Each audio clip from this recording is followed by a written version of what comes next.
All right, we are here, Real Amigos. Why am I so dark today? I'm gonna have to change. Why are you so dark today? Because we were out in the sun yesterday. That's why. That's right. That's right. We were filming some content yesterday. It was a good time. Check out. I don't know if we co-created on that, but check out Ian's Instagram, my Instagram. We posted it on there.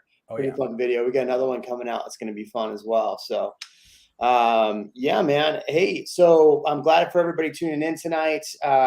Just Ian and I, we decided that we want to kick all these special celebrity guests off. You know, you guys didn't need any more celebrity guests. You just wanted to hear from us about what the heck is actually happening in Austin. You know, I keep hearing all these people that don't live here, that don't sell real estate, that know nothing about the housing market, chiming in and talking about the housing market in Austin like they actually know what's going on. So we're going to talk about what's actually happening, what we're seeing. And then we're going to go through and talk about some of the property tax relief bills. Somebody asked about that one in the last videos. There is potentially some property tax relief coming for the Austin area, Texas. Really, Phil, good to see you, man. Thanks for moving to Texas and Austin. We need the mullet man back. Yeah, we might bring him back. If you ask nice enough, maybe we will. Just kidding. Hey, so Ian, how you doing? Oh, I'm good, man. I'll tell you what. One thing that I've noticed is the market is picking up tremendously for the people that were sitting on the fence or people that are worried.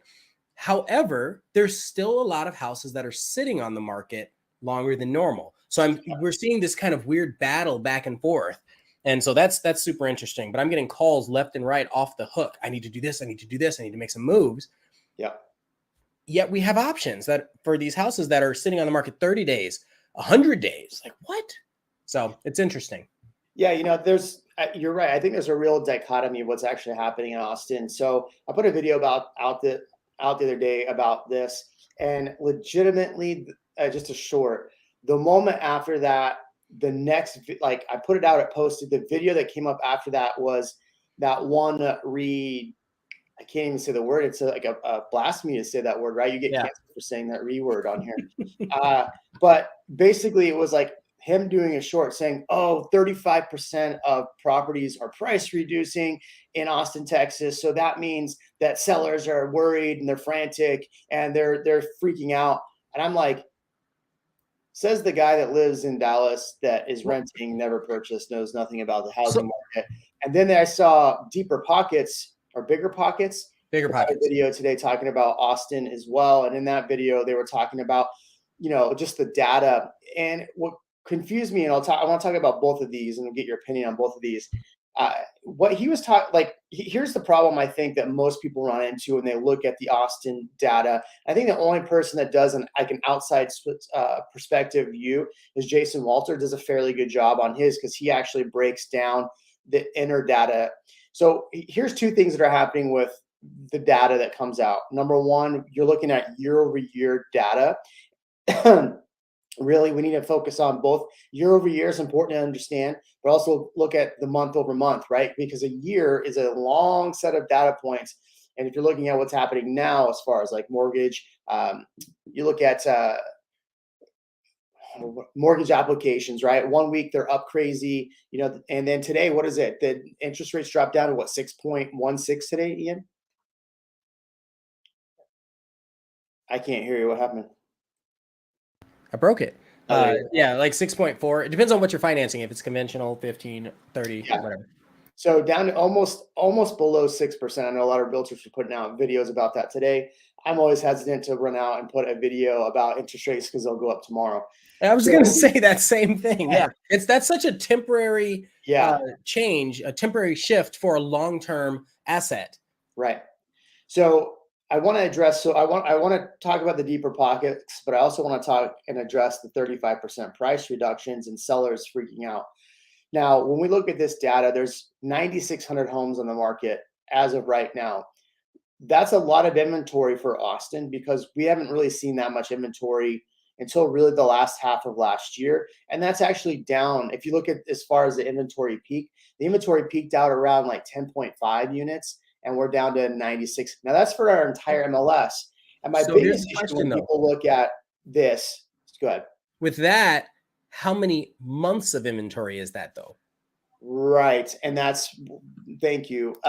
So that's still 2.1 months inventory. Thank you for mentioning that. I'll bring this on. So the problem I think people get into trouble with when they look and they try to analyze the data is you'll have like Redfin and all these other places will put out the data, yet they put out the Austin MSA numbers and they don't take into account that Austin and the MSA are two separate things. Because the MSA, is my screen up? Can you see that? Yes. Yeah, I can see it. Yeah. Because here's the deal. Let me go in just one more. There we go. Here's the deal. So this is the Austin MSA. It shows the pricing around 436. But if we go look at the actual Austin housing numbers, Austin, we're at 530. And this is actually month over month up. So that's something I think we need to address, the fact that, yes, active inventory is up 384%. But if you look at it the year over year from last year, we had 1,800 homes. But if you look at the active inventory in Austin, that's only 1,700 units in all of Austin. That's not a lot. And then on top of that, if we look at the MSA, which is Pflugerville, Round Rock, Georgetown, Kyle, Buda, it's basically five counties, right? Travis County, Hayes, Williamson, Caldwell, and Lemoore. That's 7,100 homes in 5 counties. So you're going to get counties that are struggling right now because they're building a lot of inventory. So when you're seeing prices drop, or when somebody says that 35% of homes are dropping, we need to look at a couple things, Ian, right? We look at the fact that if you're looking at the MSA data, you're looking at everything. You're looking at, you're talking, it takes an hour and 15 minutes to get from Kyle all the way to Georgetown. It's not, we're talking a long stretch of highway there, but still 2.6 months inventory for all of that. And if we look at Austin, it's 2.1, I believe, 2.2. The second thing, Ian, and I want to get your opinion on this, but I need to get all this out of my head first.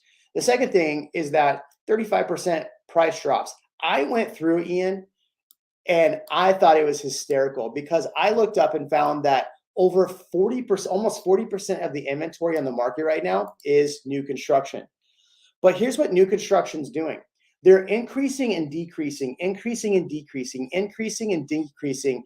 I have some screenshots that I was going to put in a video. It was wild. So the tactic to get those houses to populate on the MLS and refresh is just to increase the price or decrease the price for some of these builders. So that's why you're seeing so many homes price decrease, is all these builders keep price decreasing and then increasing the next day. It's wild. When you start talking, I'll bring it up. The other thing is 35% of price reductions. We are in a different time than we were last year. A lot of sellers, and this is why I've been harping on this, a lot of sellers think that it's 2021 pricing in 2021, which means that, okay, they're not paying attention to the fact that we are still seeing kind of a decline in prices. So they're not pricing it quarterly. They're pricing. I had a client that wanted to list a house for 800 the other day, Ian, and all the comps were showing 725. And I'm like, well, the comps are 725. How long do you want to sit on the market listing at 800? So that's a house that would price decrease. I had another client that wanted to list higher than I told them to. That house, we just price decreased. The homes that my clients just listened to me and priced, we are under contract at list price or higher.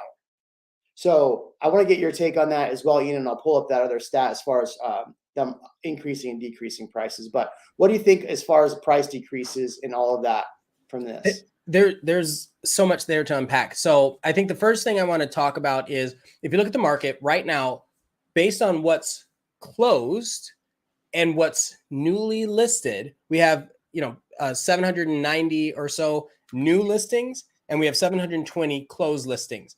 Our houses are moving, right? So that's really important. But what you said about the sellers still thinking it's 2021 is really, really, really important. What I'll say is a lot of people are getting more realistic about those numbers, but you have to think about their circumstances and why they're moving. The motivation for people moving, if they lost their job, Facebook, they've let go of, what is it? 10,000, 20,000 people? A lot. Mm-hmm. Yeah, a lot of people, right? And I don't know what the percentage of is in Austin, but other companies are doing the same thing. So those people that need to rethink their strategy might be in desperation mode, right? They might be. Also, if someone wants to relocate somewhere and buy a new house, okay, They are in a house. They want to buy a new house. While they're thinking I can get a deal on this new house that I buy, they're still going to end up where the buyer is doing that same thing for them. And that is such a huge concern for most people. So most of the listings that I've been having the conversations with in the last 2 weeks have been related to people that want to buy something. They're ready. They want to buy. They know this is the time for them. They want to get settled in their new spot. They've been in Austin for a year, 2 years, 3 years. They want to get settled, but they have to sell their house and they don't want to lose money on it. And they have a really solid interest rate that's a little bit lower. And now they're looking at these new interest rates. There's a lot of conversation about the interest rates. And if you took, let's say, 50,000, if you put in 50,000 over on a house, that costs you more over 15 years than if you were to just pay a higher interest rate. That's a conversation that people talk about a lot as well. So, and I don't know the math on that, but you have to do the math per situation. Well, and so here's what I was talking about. This is that this is a builder. Their price decreased, but look what they're doing. Their price increasing and then decreasing. So again, now I pulled this up, and this was, dude, every time I clicked on a builder, because I was looking at the price increases, every time I pulled up a builder, I'm like, holy crap, let me look at the information. So they're doing this: decrease, decrease, decrease, increase, decrease, decrease, decrease, increase. Well, so I haven't done the correlation, but do these increases correlate with when the interest rate drops? I don't know about that, but you'd imagine that when a builder increases the price, every time they increase the prices, they sell X amount of homes and then they increase the price. So you could see that they've price decrease all of their properties, and then they saw, oh, wait, we got a couple sales, let's increase to see if we can get a higher price for the next one, then decrease, price increase. Because also you could tell a client like, hey, look, we just price increased, so we're going to see more price increases, and then they decrease. So that's definitely a possibility that they're doing shady things like that. Yet this isn't the only builder. And so if you're looking at the market going, oh, 35% of homes are price decreasing, there's a few reasons. Builders are playing with the inventory. They're trying to figure out what to do. So they keep doing these small price decreases. You also have homeowners that are price decreasing that are just overpriced to begin with. And like, dude, this last week, I'm not even kidding you. We had, in the last week, 7 clients go under contract. In fact, Eileen's writing an offer right now as we speak for another client. And of the 7, 3 were listings, all good, list price or higher. For the buyers, 2 of them negotiated lower prices and 2 of them had to go at list price because there was other offers coming. So it's a 50-50, right? So not everybody's getting these crazy deals. And here's the reason why I'm telling you this is we had a client that came through and was like crap talking every builder, crap talking every house, and going, oh, I can't believe people are even asking for this price. And we're talking stuff that was priced right and like brand new on the market. And like as he left, a lot of this stuff was going under contract. Like 4 of the 9 homes we looked at went under contract. So I just don't. The problem I think is people hear these other channels, people hear these people talking about how the market in Austin's crashing, and they come here and they're like, they get a culture shock. Well, no, these realtors are lying to me because Re said that that 35% are dropping and sellers are desperate. Well, yeah, some sellers are desperate for sure. But the one thing that we forget, and the one thing that they never tell you, number one, they'll never tell you about how many people in the buying age there are. Number 2, they won't tell you the fact that, I lost my train of thought, man. I should have started with the second thing. I forgot what I was going to say. Shoot. So another thing that, and we talk about this all the time, is when you're looking at the data for specifically builders, you pulled up builders price increases. You're only seeing that for one of the 10 houses that they have in that neighborhood, right? Because they're not always putting all those other houses on the MLS. So people that are sitting there thinking that that this is all of the houses, that's not correct. That's inaccurate. They're not getting the full data set. Yeah. Man, I totally lost my train of thought on that. I'm sorry. What was I thinking? Sorry, it's been a long day, man. I've been driving around. I got stuck in traffic for like 2 hours a day. The other thing they don't tell you is like every time we see decreases in interest, I lost it. Lost your video too. Oh my God, come on. You can talk. Let me figure this out. I don't know what's going on.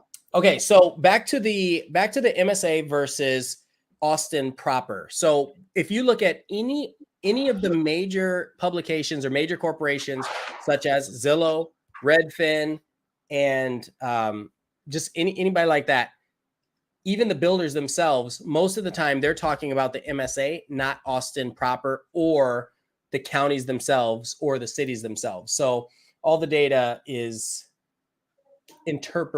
something that can be interpreted. So that's very, very, very, very important when you're looking at it.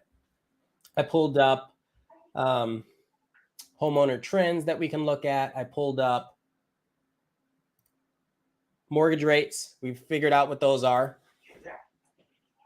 Case-Shiller housing index. And then I've got a really good one. I can't share because I think you have control to be able to share. One of my clients sent this to me, and he said, best cities. So this is CNBC. Best cities to buy a home in the United States. And the answer, they stated in the headline, this city is number one to buy a house if you want to increase the value. It's not California. It's not New York. Sorry about that. Obviously, it's Austin, Texas, which I thought was really, really, really cool, considering everything that's been in the news. So looking at the top 15 metro markets, sorry that I have to read this instead of show you. I'll show you as soon as Jeremy gets back. But Austin is number one and they're talking about percent change from home prices since 1998. So this isn't something that's only in the last 3 years. Since 1998, number one is Austin. Next, you have Bend, Oregon, Los Angeles, San Diego, Oakland, Boise, Idaho, and a few others. So I thought that was really, and then Florida, Miami and Naples, Florida are 11 and 12. I thought that was really interesting that since 1998, Austin has had the best percentage of growth over every single major metropolitan area past 25 years. Yeah, here, I have it for you. Oh God, I can't find my freaking screens. So you have that, and then you also have that Austin was like up to 2022, the hottest job market. Yes. So I have both of those for you. Man, I can't believe I lost my train of thought. I'm going to rewatch this and go, God, I should have told people about the other thing they're not telling you. Let's see, share screen. What is it? The jerk store called and they want you back? Yeah. There we go. So there's this one. So yeah, so Austin ranks number one best for housing markets for growth from 1998. Now, and here's what kind of frustrates me about those people that have never bought or sold a home, never owned real estate, never done any of this, and they have something to sell you on YouTube, and then they get mad at us realtors and say, well, these realtors just have something to sell, so yada yada yada. Don't listen to realtors. I'm not telling you not to listen to those channels, but the reality is, let me tell you a quick story. So and I get why a lot of these people that are hoping for the crash, I get that why they're hoping for 2008. I took advantage of 2008. 2009, we bought a property, made some money on that, sold it, bought another property in 2013, sold that, bought another property in 2017, sold that, and bought another property in 2022. We have made 7 figures in buying and selling real estate, where we would have not had that, how we would not bought and sold real estate from just homes that we moved into and moved up. And so that's why it's really frustrating to see some of these channels who, I get it, they're people that kind of missed out on the boat of buying. I'm speaking of one in particular, is renting in Dallas and then telling people not to buy. Now, I'm not telling you to buy, but the reality is you can't use a home like you would a stock. And this is where I think this generation that's coming up that's looking at buy homes right now is going, well, yeah, I'm not going to make money on it right away. Well, of course, I'm talking about, I started buying homes in 2009 to 2022 to make seven figures, right? And that's off of buying and selling my own homes. And so I get the prices are higher, but the reality is until you get into this market, dude, I have somebody I met with yesterday, Ian. They bought a home with us in 2018. She's getting ready to sell her house and we're getting it ready. We're talking this woman who bought a home was zero down, used one of those T-Shack loans, all of this stuff, literally put zero down, got all this assistance to buy this home, is now going to make a six-figure paycheck when she sells this home. It's money she would have never had. And so I'm not telling us to tell people like this is the way to look at real estate, but a byproduct of buying and holding homes is the fact that you can create wealth over time, not right away. And I get it. We're in one of those economies in life where everything needs to be instant gratification. So maybe that's why people just think, okay, I bought a house. Now where's my $1 million? There's so much to that. I just like you, countless stories of people that could barely make it to get their scrape their down payment together. Fast forward a few years and that was the best decision of their life. And I mean, you can hear that. You can talk to, out of every 100 people might have a bad experience. And then if you skip 2008, most people will have a good experience if you skip 2008. So, it's interesting. There's a guy who has something like 300,000 followers on Instagram, right? It's pretty good. And he's a realtor, shows homes and everything. And all he does is just do the panning tours and all that. I'm noticing, so he had a post today or yesterday said, I'm finally practicing what I'm preaching and I'm buying my first home. And I thought to myself, how many people has this person guided yet had never gone through the process themselves? Yeah. And that is more than 50% of realtors in the United States, according to NAR. Right. That's crazy to me. And so when people are watching these YouTube channels and they're not investigating the people that are giving them this information, that's kind of scary. And on the flip side, I keep seeing realtors post that Dave Ramsey track on Instagram. Buy the house. It drives me nuts. Interest rates go up, buy the house. Yeah, interest rates so what? Buy the house. You can refinance. God, I hate that. Like that's what makes realtors look bad is when we say things like that, right? And then you have all these realtors that are posting the same thing over and over again. So what? Right? Buy the house. I get it, but not everybody's the same. Not everybody's in the same boat. The issue is it's good, right? And it's easy to make it a trend. The problem is when people are using it, they're not using it in any sort of context. Right. They're just saying buy the house. Buy the house. And someone who's a consultant or taking a consultative approach is telling you to buy it if you need it and it makes sense for you. Anyway, enough about you should buy or you shouldn't buy. I think people know whether or not they should or shouldn't right now. I wanted to talk about that same article referring to the Austin housing market. So right here, the source is actually smartasset.com is the source article from what I can tell, or at least from the one that I clicked. Anyway, the thing I wanted to mention is all of those cities, most of those are cities, but Austin is talking about the MSA. It's not just Austin proper. Austin, Round Rock, Georgetown.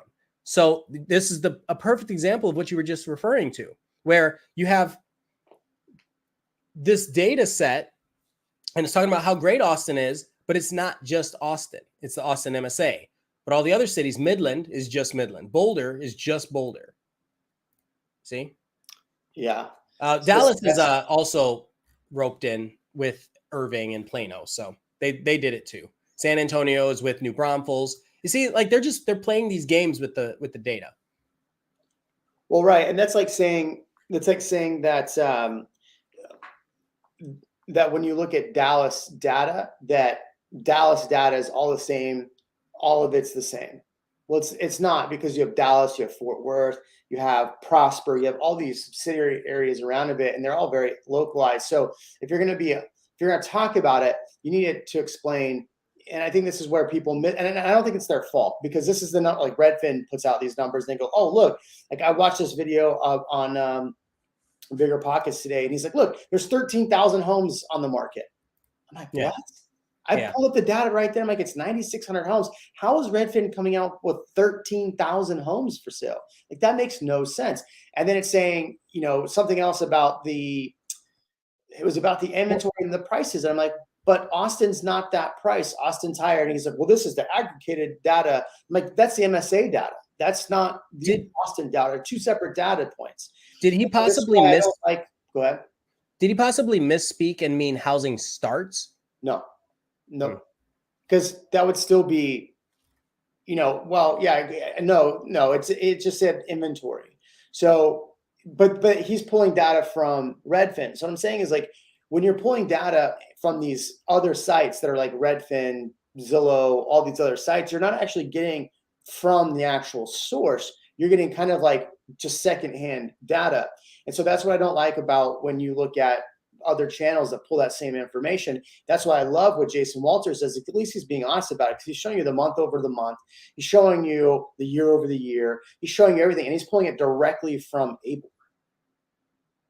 So interesting stuff there. Yeah, it's good. Yeah, where's everybody at in the chat? Did everybody leave? All right, so the other thing I want to talk about, so overall, to summarize the Austin housing market right now, it's still moving along. Prices in Austin are going up right now. They may be flat for March when the March numbers come out. So there'll be some good information in that. Yep. There are a lot of homes in the market. So if you are buying, be patient, because there's going to be more inventory hitting the market. If you're looking in an area outside of Austin, you have a better chance of getting potentially a better deal, because there is more inventory. There is more new construction inventory. Now it goes back to that time, Ian, that I told everybody, be careful when you buy a new build neighborhood, and be careful buying in a new build neighborhood that has a really high tax rate, because if you do need to sell in a couple of years, you're going to be fighting against the builder if it's building for a really long time. And I'm starting to see that, a prime example. If I were to tell somebody not to buy in a neighborhood, it's going to be that neighborhood Blanco Vista down in San Marcos. Now, San Marcos, I pulled up the numbers today, was one of the biggest drop cities around Austin as far as month over month. It was a big drop. It went from like 325. I can pull the numbers in a minute, like 325 down under 300. But I have people that are getting ready to sell homes over there, and there's 70 homes available on the market. Plus the builders are still building. So be careful of that. Are there jobs still coming to Austin? Yes, I can go to the Austin Business Journal right now. Somebody else just announced they're bringing more jobs from California. So yes, there are jobs coming. Anyway, so let's talk about this other thing. So the market's still moving.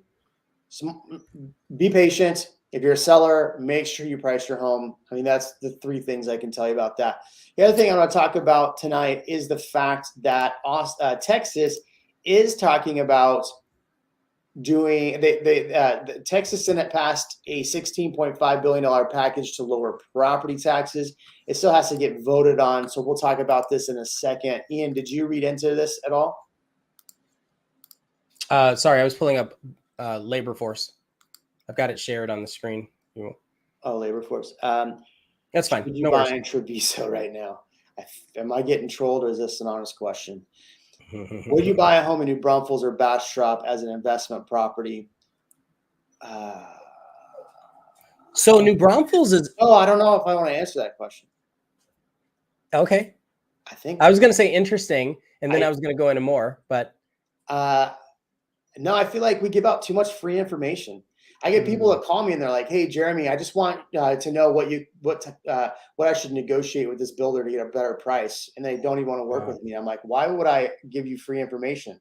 Like, you want to pay me a consulting fee, sure, but you don't want to use me on that. You just want free information. No." So this is one of those ones. I'm like, am I giving too much free information by giving them the answer to this? Because I'm buying in one of these two as of literally right now. We just sold our South Padre home. Prime example. I listened to my own knowledge here. We listed our South Padre home. Instead of waiting 2 more months, which is the prime part of the market, I listed it in March. Like I've been telling everybody, you should be listing in March.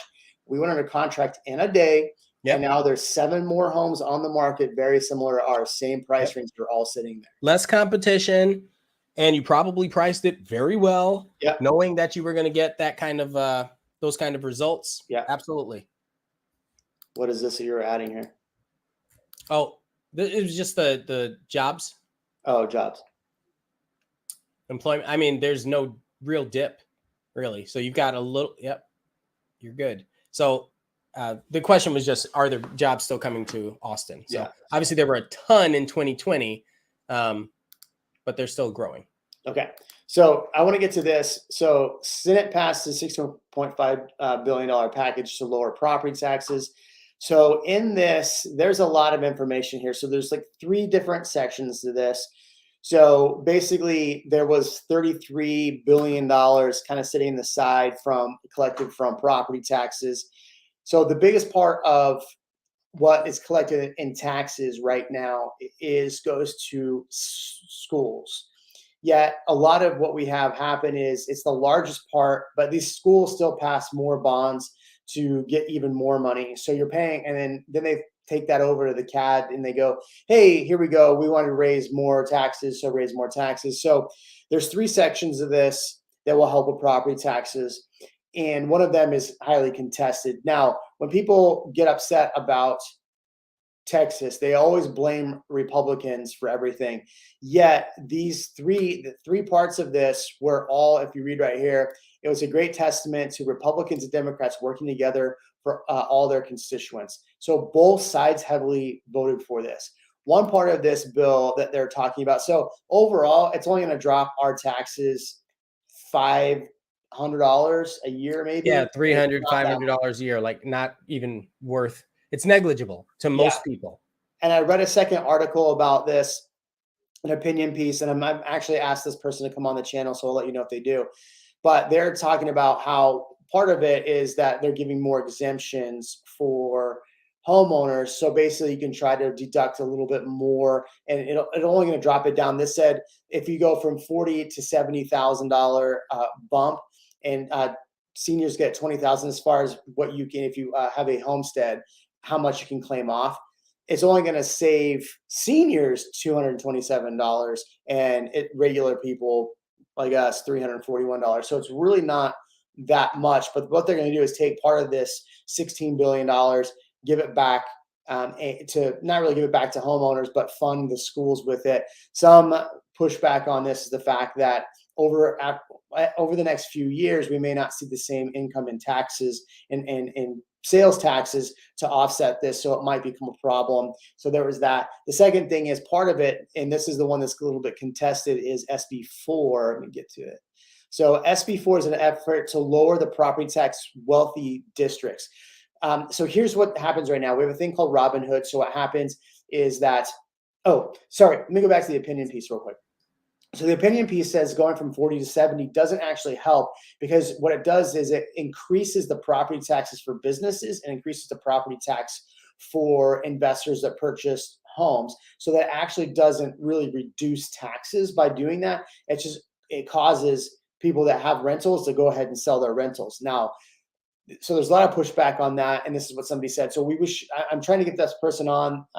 So we'll see what happens here. But SB4 is going to lower the wealthy districts, which is Robinhood. So Austin is a prime example. Half of the revenue generated from property taxes goes back to the state, and it is distributed to other areas. So they're talking about part of this as SB4 is curtailing this and making it so it's not as much money going back to the state. So it'd actually be a lot less. Doing this would actually potentially reduce taxes a lot. But this is where there's still some people are kind of don't know what'll happen at this. So Ed Ramos, Chief Financial Officer. And so this is what's going to happen. You're going to have Austin say things like this. Ed Ramos, Chief Financial Officer of Austin ISD, said Austin's property tax values are expected to grow beyond the state's growth rate. If SB4 were to become law, this would mean the district would have to lower the rate it uses to tax property owners for the maintenance and operations. But that's actually not true. That's not where the funds come from. So it's interesting when you hear people blatantly lie to the media. And I read this article, and there was a couple think tanks that were in here, and they said some information to the paper that was 100% false.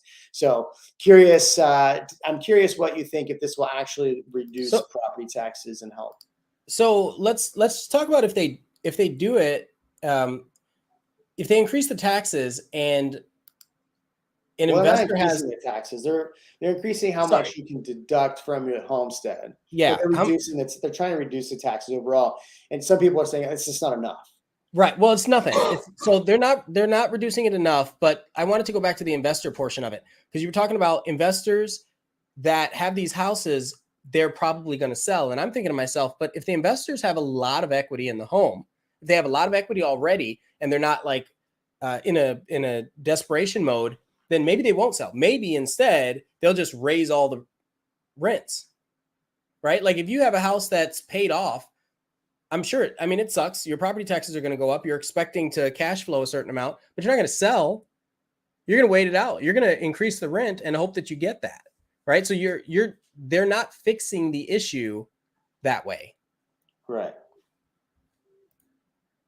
But yeah, also a lot of the articles say this is a joke. This doesn't actually help us, only a couple $100. So here's my question for anybody who's watching this.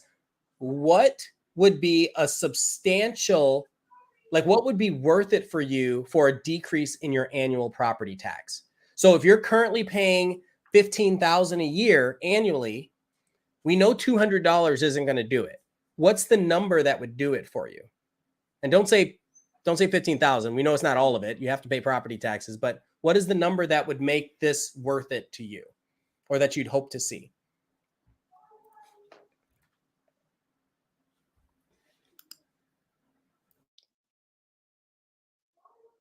I don't think that Texas is ever going to do a Prop 13, because we don't collect income tax. So it'd be really hard for us to do that. That's like somebody giving you money and then you're saying, no, don't give me so much. Like, stop giving me so much money. Yeah. I mean, here's the deal. I think we always get like a bait and switch when it comes to the property taxes, because like what Austin did last year is they said, okay, we're going to raise for pandemic relief. We're going to raise. Okay. Sorry. I got, I'm getting texts for deals right now. Life.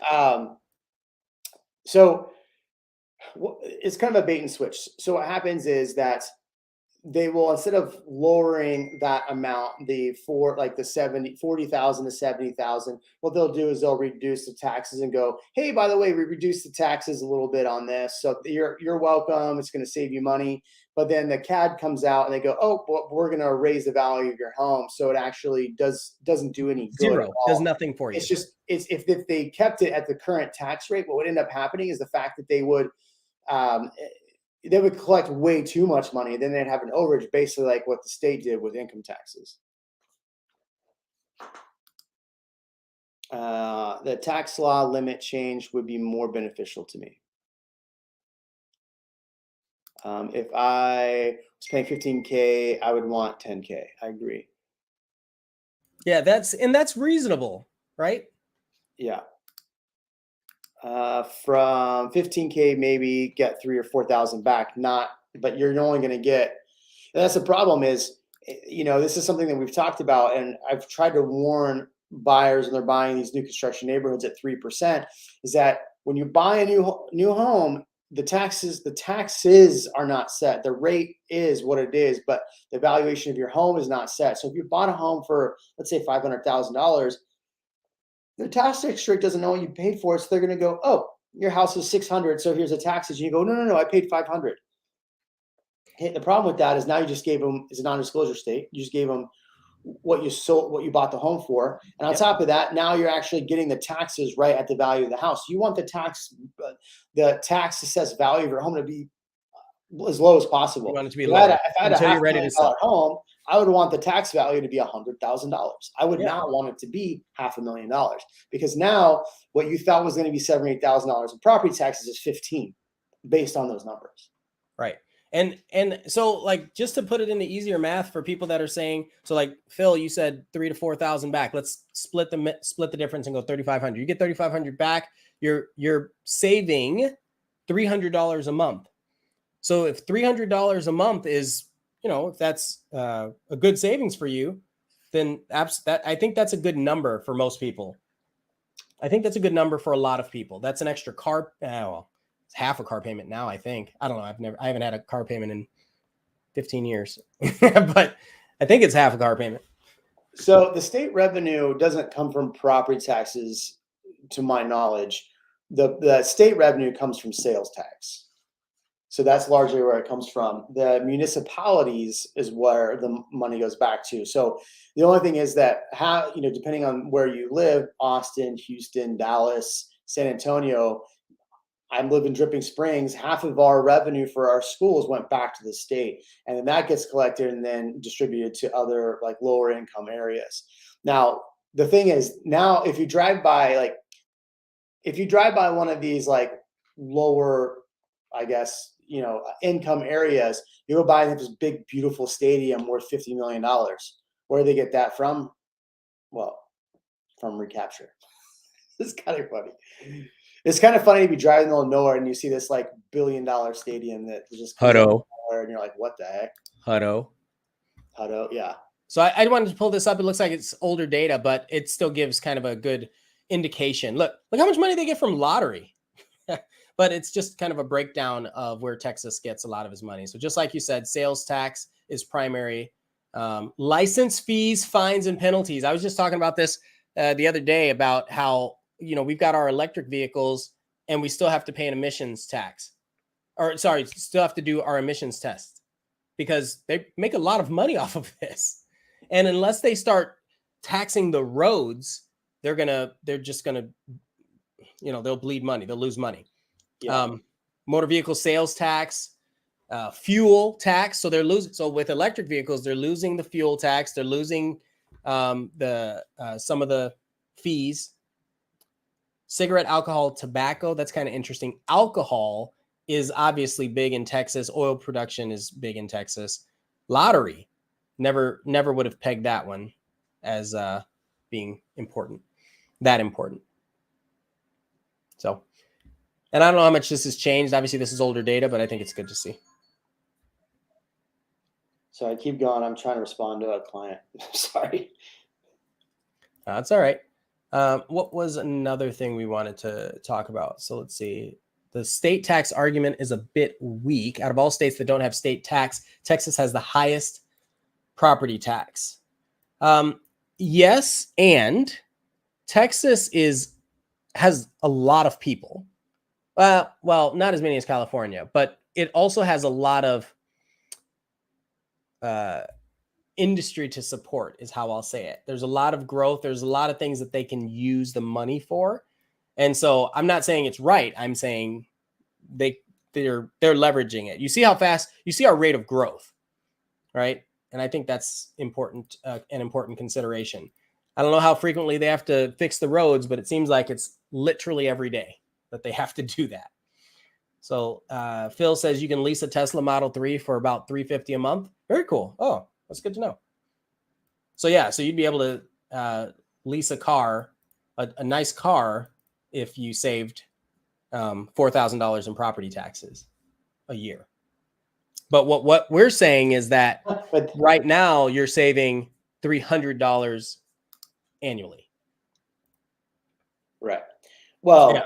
So you could get a month of it. The thing is, it's taxes that you were going to spend, so you're not really saving, right? $340. Right. Like you're kind of not saving it. But in reality, if you look at all of these, the ways they had separated this, it's not going to save $3,000 to $4,000.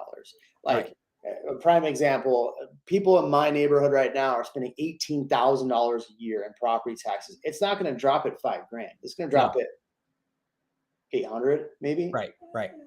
So I don't know, man. But it was going back to the question of like, what do you want to see it drop? If you're paying $20,000 in property taxes, you probably only want to pay 14. You probably don't want to pay that, but 14 seems more reasonable to most people. Cut it a quarter. So Phil also says we have high property taxes, but the houses are cheaper than California. Yes, they are climbing. You can get a box in Austin for $1 million too, also. But I think that's what's interesting is, this client that we had that came through over the week was like, oh, I want to buy $1 million property, but he was very specific on what he wanted, which was great. Be specific, it's great. But I think they were a little surprised at what you actually got for what you want. I think people, when they come to Texas or Austin, think, okay, I can buy this $1 million property and I'm going to get 4 acres and all this stuff. And then they come out and are like, well, hold on a second. It's not as cheap. Like, why isn't it as cheap? You're still saving price per square foot. But you're right. If you go outside of Austin proper and you start hitting some of the other MSA areas, that's why Round Rock and Georgetown have grown so fast. Half of Round Rock, because the houses were built in the 80s and 90s, the property taxes are sub 2%. Like, that's huge for people, where all these new construction communities, a lot of them are 2.4, 5, 6, 7, 8, all the way to 3.2%. And so that's why Round Rock and Georgetown had those crazy growth spurts, because they had the room to grow. They had lower tax rates, and the sales prices were still substantially lower than Austin proper. And it was only a 30-minute drive. I have a client that was looking at houses, never been to Austin, right? Looking at houses, getting ready to write an offer on a house in Kyle, will be working in Cedar Park. And I said, no. What are you doing? Please don't. Well, he didn't know. He had no idea, never been here. And through his discussion with somebody who didn't know either, who was kind of advising him in this situation, was telling him, he's used to driving an hour and 15 minutes. And so he's like, that's okay. And I was like, But I mean, bro, so being in Cedar Park or Leander, you can buy a house in Liberty Hill for whatever equivalent price range is to Kyle and only drive 30 minutes versus an hour and 15 across.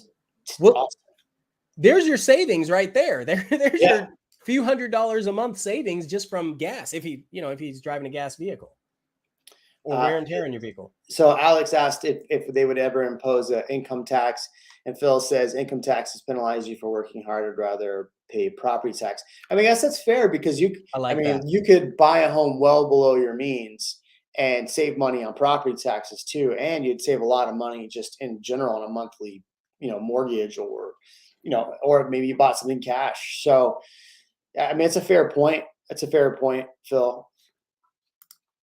So Alex says, for an example, income tax, anyone under 300K.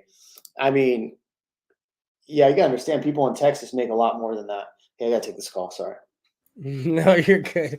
I don't know that all people in Texas, but yeah, there are a lot of people in Texas that make more than that, and so Texas doesn't want to do it. So let's see. You gotta mute yourself. Do you think Texas would ever implement an income tax to offset the high property tax?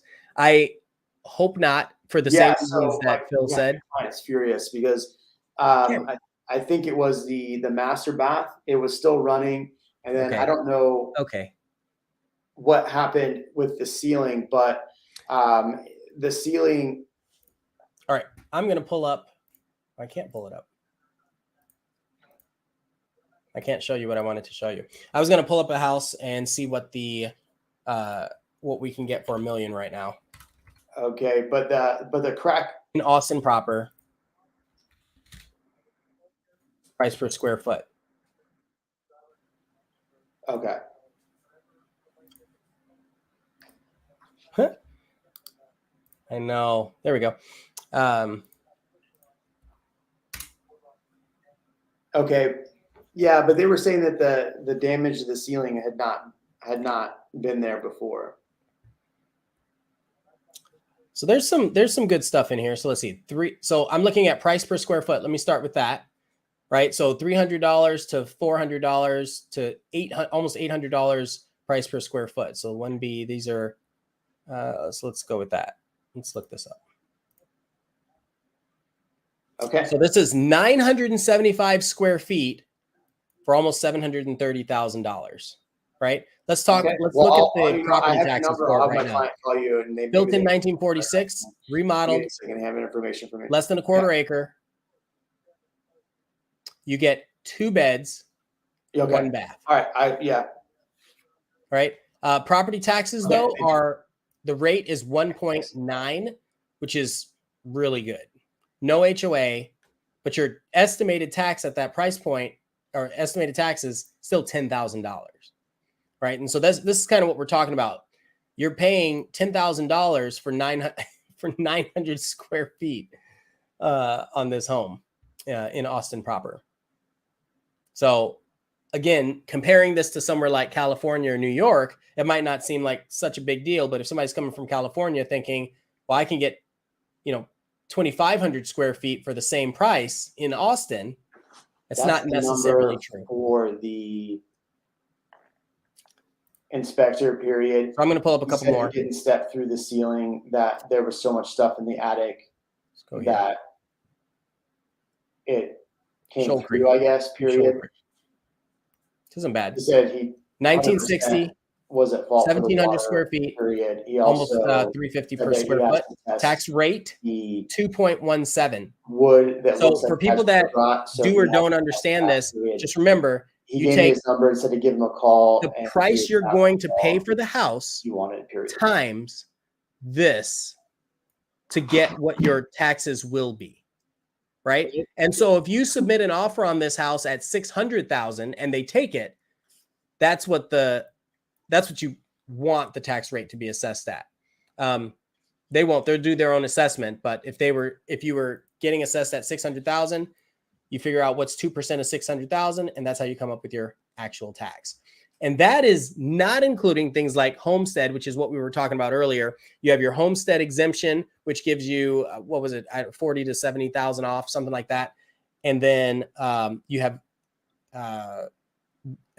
over 65 exemption and a few other options. Here's what's interesting about this comment that Rocking Red Poppy. I just want to throw something back at you, just something to think about as well.